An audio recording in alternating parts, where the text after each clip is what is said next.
of the manuscript I've just been writing, these texts have to be read through intervening history.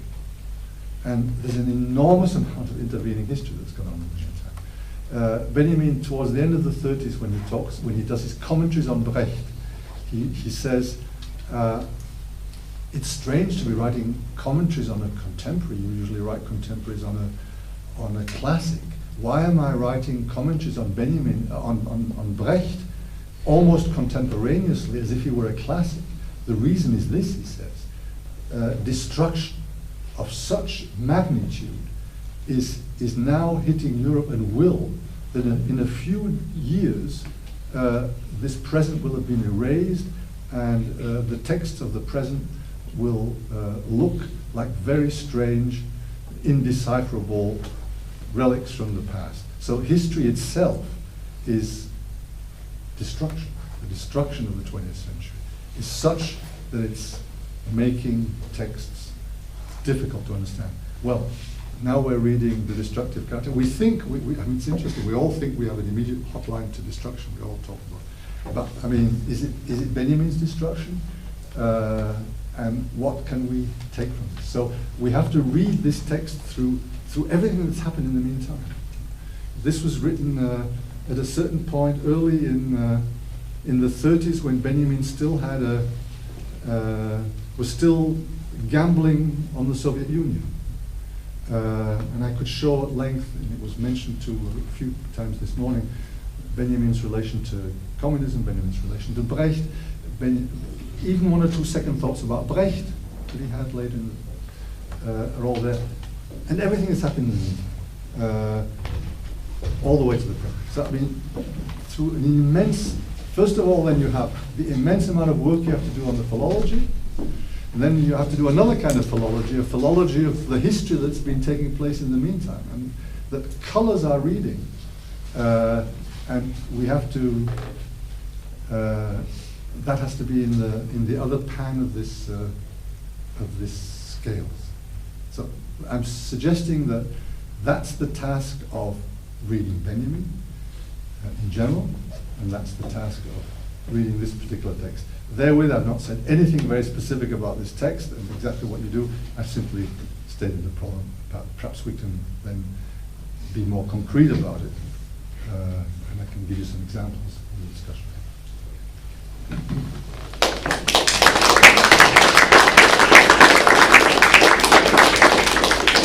Well, thank you very much. I hope Stefano will have very blunt, precise, and clear questions. So Stefano is for now teaching to young people from 18 years old in Trento. Milan. In Milan, okay. And he's writing his dissertation in Trento this time, yeah, and Berlin, on the concept of Angedenken in Walter Benjamin, that is to say remembrance or rememoration.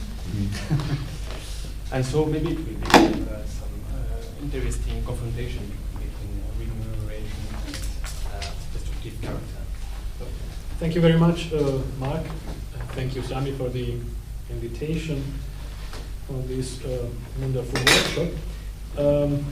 I'm very grateful to Irving for his paper, for this long paper I read. So, and especially I'm grateful for showing us how to rediscover Benjamin's writings again and again, because while I was listening to him, I was thinking that he can really read the text as if it were for the first time, and this is not often the case in the Benjamin portion in general today. So let me act like the destructive character and try to go deeper into the questions Irving raised.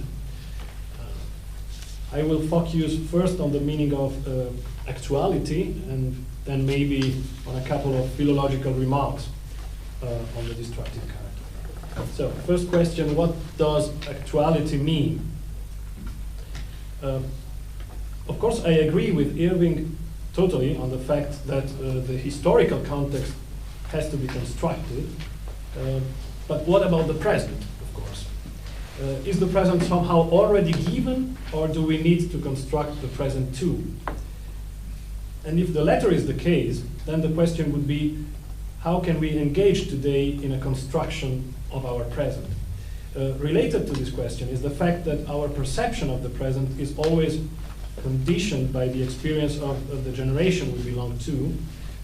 Let me give you an example. While Irving, in his paper, which I read, and you don't know maybe, but feels kind of uneasy about words like Opfer or liquidieren, which we find in the text of Benjamin. These words are kind of troubling him. For me, this isn't the case at all. So it's a different approach. Further on, if the present too is an impersonal construction based on the social relations we live in, then we could call actuality an intervention which aims to deconstruct this construction.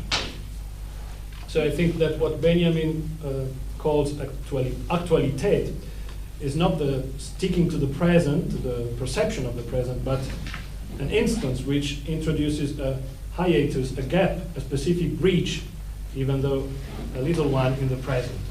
And this hiatus becomes possible because of a certain Umweg, or detour through the past. So my first point would be actuality is not simply an experience of the present or of the present moment, but rather a destruction of the present, a destruction which opens up a breach.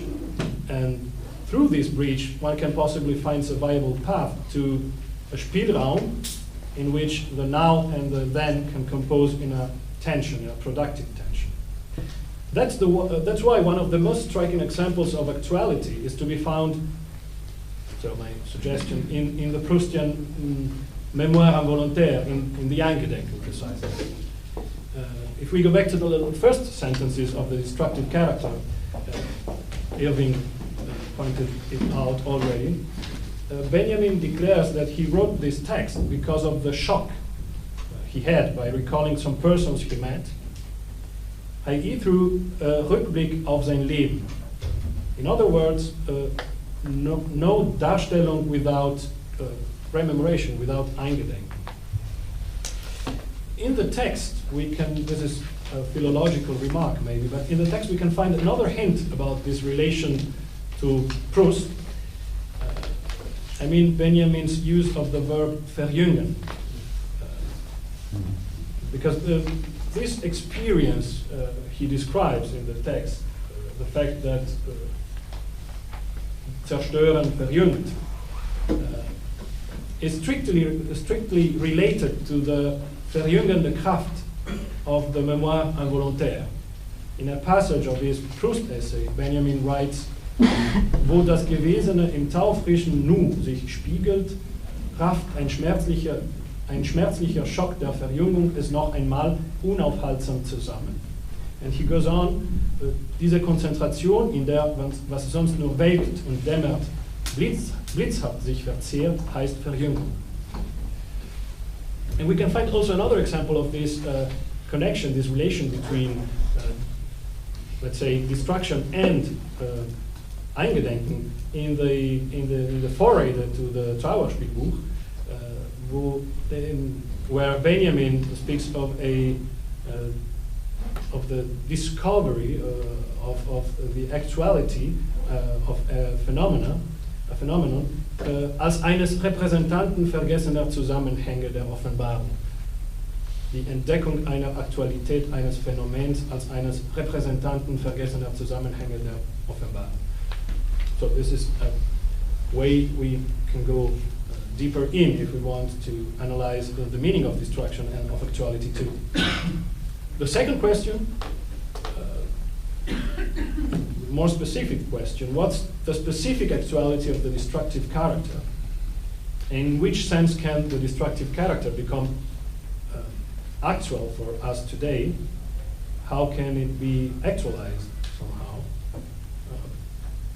Well, I think Benjamin's text can be seen as actual only insofar as by reading it one can be forced to engage in a destruction of the present, trying to interrupt the bad mythical continuity of our days. That is, this text is actual, can be actual only if it does what it says, as Irving showed us. Now, as I argued, the actuality of the text does not rely on the fact that this text say something about our present, but on the possibility that this text provides us with some skills which enable us to detach us from this mythical present, to interrupt it, to introduce a gap in it. And I think that the destructive character is deeply actual insofar as it forces us to engage in freeing ourselves from any identity. We have to become invisible, erase our traces, or at least trying doing it, since, as we all know, this is something really difficult nowadays because of the different apparatuses which rule over our lives. In a certain point of his paper, Irving writes, wo Besetzung war, soll Entsetzung werden. Darum löst die Idee der Revolution Entsetzen aus. So, since the universal tracing, the universal traceability of our days, on the one hand, and the permanent spectacularization on the other hand, are the main features of our predicament, we can find in the destructive character a paradigmatic figure of dismantling the very presuppositions of these mythical features. So I come to a couple of examples. The question could be put this way, as Zizek does in his last essay about the year of dreaming dangerously. The question can be, can the destructive character give us some hints about how to fight the system without contributing to its enhanced functioning?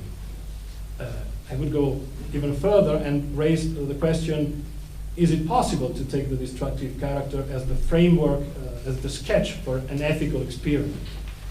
And I think that this can be done. This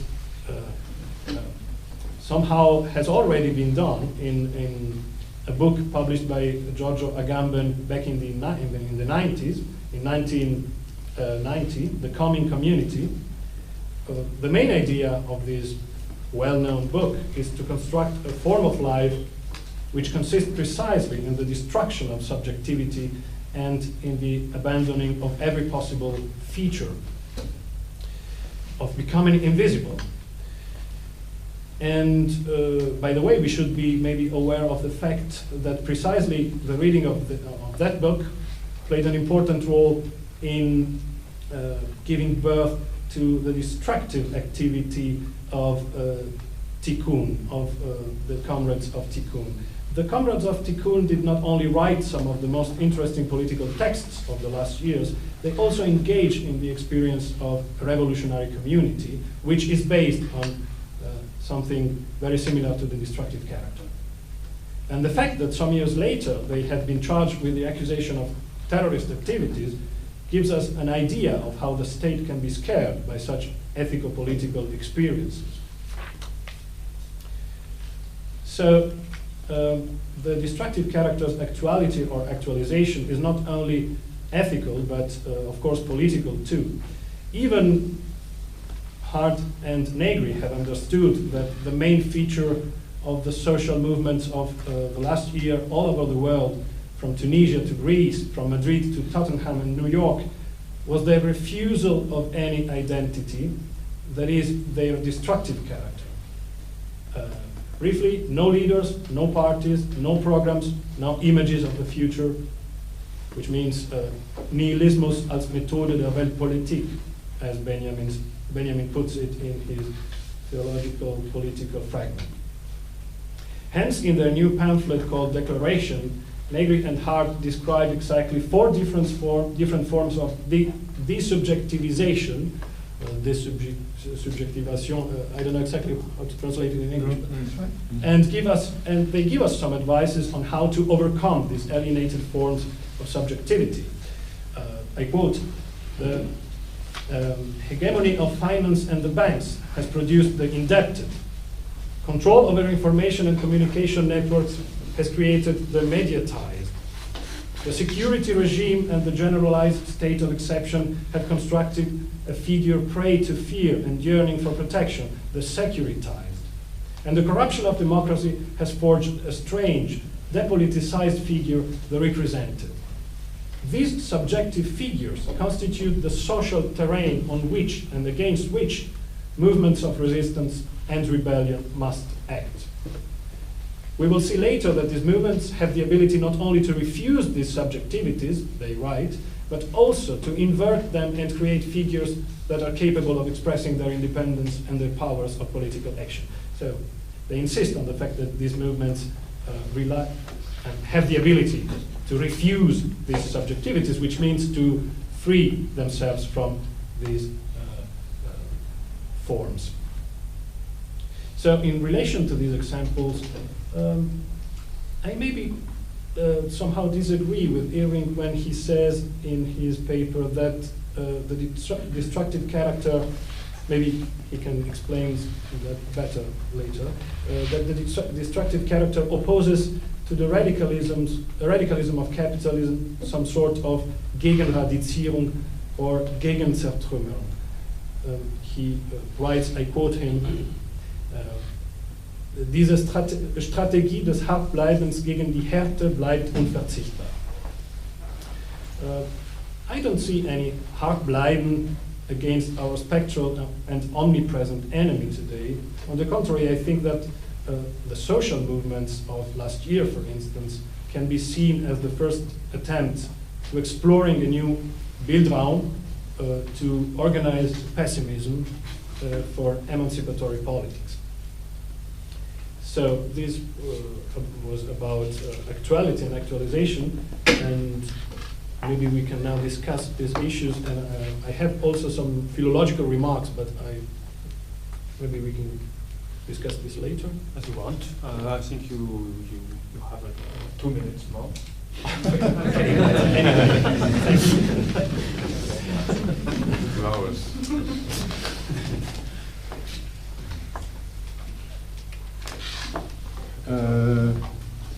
Yeah, thank you very much. That was a very helpful and constructive reading. Yeah, I'm not sure.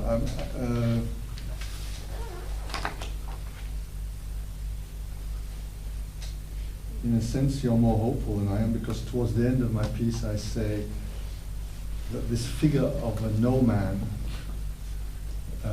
today is also a no man. I mean, I don't see any figure.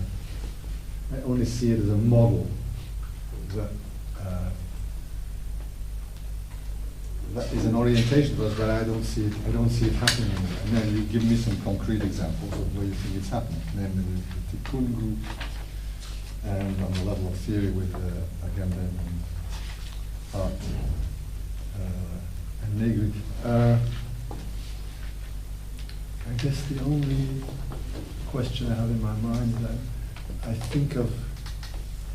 I have the figure of Koiner in mind. The figure of Koiner, looking at us making these statements, simplify, I mean, you could say these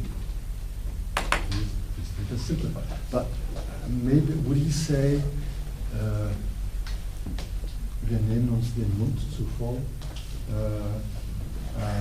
I mean, you know, you say desubjectivize.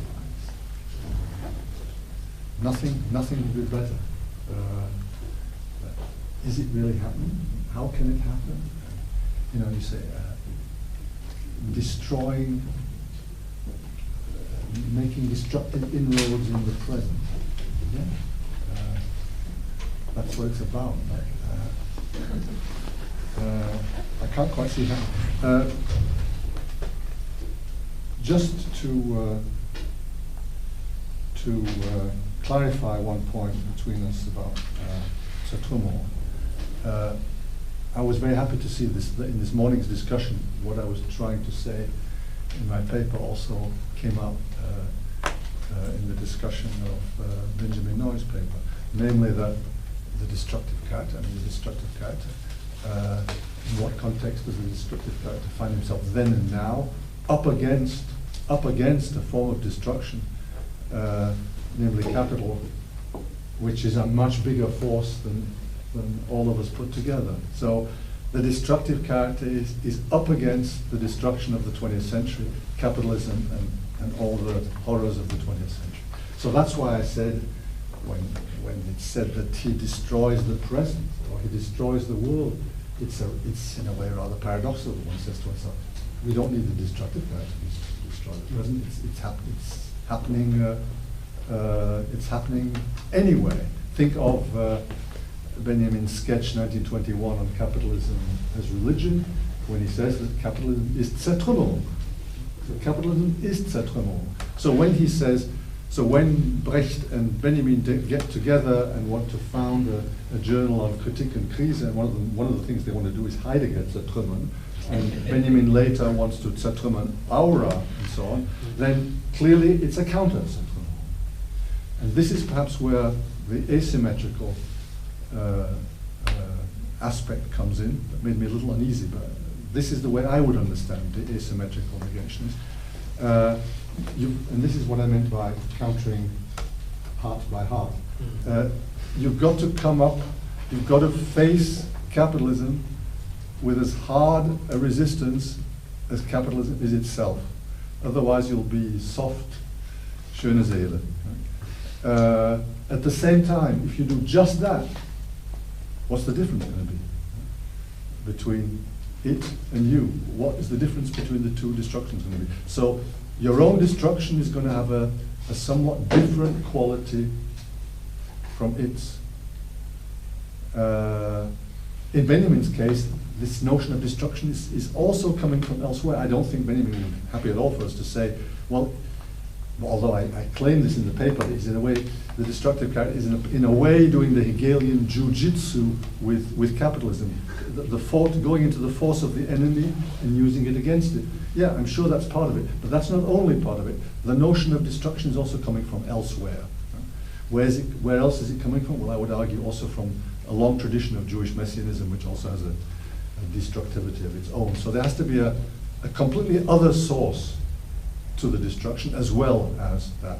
And I would say it's much more that the form of destructivity that you see in certain kind of apocalyptic Jewish tradition than in Mattei or anyone like that. Seems to me. But that was just an aside. Yeah, I'm not sure I have very good answers to what you're saying, but I agree with everything you're saying, but then put it this way, one of the most astonishing lines in that text, which never ceases to baffle me, is where it says that the destructive character legt die Welt in Trümmer. Legt die Welt in Trümmer, so he disintegrates the world, not for the sake of destruction. Clear separation then from any kind of destruction for destruction's sake, art for art's sake. So no kind of literary bohemian, but for the sake of the way going through it. One understands that, except what does it mean? What does it mean that this destructive character has the power to, I mean, who is this? Who is, I'm asking an extremely naive question. Who is this character that has the power to destroy the whole present? I mean, so Krauss, yeah, he did a good job on Viennese journalism. Brecht, yes, yeah, but is this not a hyperbolic statement that can hardly be sustained? That would be one of my questions. Or where is it that the destructive character gets the strength to take on? And let me just make one other philological point because it's important to me.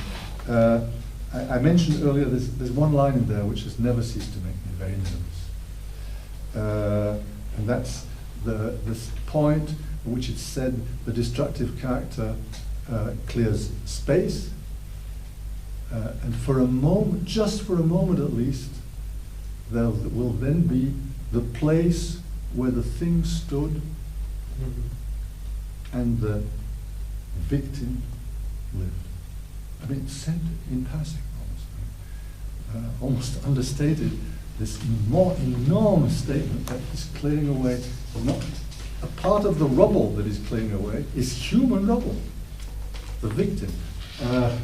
And Stefano doesn't seem to be too fazed by that. I'm very fazed by that. And that's what I mean then by philology. I think one has to, now where is this coming from? Where is this all coming from? And I have 3 pages in there about a play of Brecht's that appeared 1 year before called Die Maßnahme, The Measure. And in that play, Brecht dramatizes the problem of disposing of, taking a measure, a very neutral term, measure. The measure is to dispose of a comrade, not of the enemy, of one of your comrades in the revolutionary, in the conspiratorial underground of agitators who have gone from Russia to China to do agitation, and this comrade has endangered the group several times in the course of the play through a kind of spontaneism. He has a good heart, and he always does the wrong thing, and they have to get rid of him. And that also seems like a monstrous play. I mean, in the reception, in the history of the reception of that play, there have been people who said that Brecht, oh, and not merely that, just one other, not merely do they dispose of him, but they dispose of him with his agreement. He agrees that they should throw him in the Kiesgrube and get rid of him. You know, efface the traces, that means getting rid of a comrade and leaving no traces. That's what efface the traces can mean. And there were readers at the time and thereafter who said, I mean, admittedly, they were ex-communist or anti-communist. There's a very good edition, Surkamp edition of Die Maßnahme, which has a history of the reception. And you have some very interesting articles, and the 2 I'm thinking of here are by Herbert Lüthi, who was a violent anti-communist, and Ruth Fischer, who was an ex-communist. And what they both say is that Brecht, with astonishing empathy, Einfühlung, anticipated by 5 years the Moscow trials. The Moscow trials where you had people signing their own death warrants. Also a revolution champion. Why do I mention this? Simply to say that we have to reconstruct the discussions of the time. Where is Benjamin's text coming from? What is it adjacent to? It's adjacent to Brecht's play, but Brecht's play should not be misunderstood. It's been misunderstood, Die Maßnahme. Or has it been misunderstood? Big question. In the defense of the Brecht play, I would simply say Die Maßnahme is a Lehrstück. It's a didactic play. Now, Brecht said rather different things about what a Lehrstück is. On the one hand, he simply said this is a play about the need to get rid of a comrade. On the other hand, he also said, no, there are no theses or antitheses to be got from a Lehrstück. A Lehrstück is all about posing the questions and getting people to think about them. And in fact, Die Maßnahme came out of 2 other Lehrstücke, der Ja-Sager and der Nein-Sager, in which there was a similar case. And in one case, the sacrifice was made, and in the other case, it was not made. So the previous plays made it very clear that that's just one option among others. But in Benjamin, it's not the destructive character is not a Lehrstück. It's not a didactic. He says where the victim stood. Well, that I mean, you can see the potential. I mean, can you imagine? You raised the Tikkun group. Can you imagine the RAF group getting hold of the destructive character? I've written a long piece on Benjamin and the RAF, and I have no evidence to show that the RAF group read the destructive character. But one can imagine all kinds of readings of the destructive character. One can imagine a Stalinist reading of it. One can imagine a RAF reading of it, where they would say, yes, sacrifice is sometimes human sacrifice is sometimes.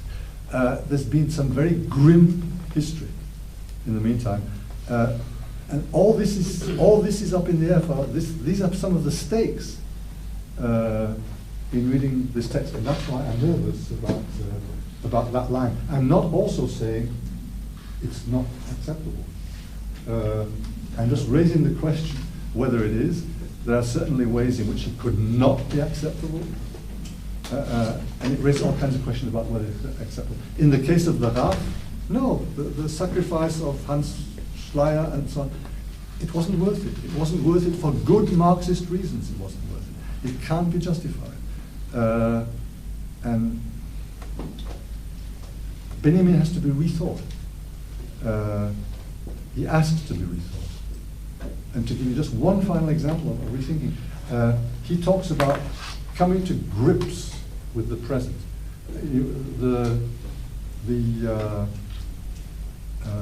The emergency brake that we talked about this morning, that's a physical gesture of pulling a brake.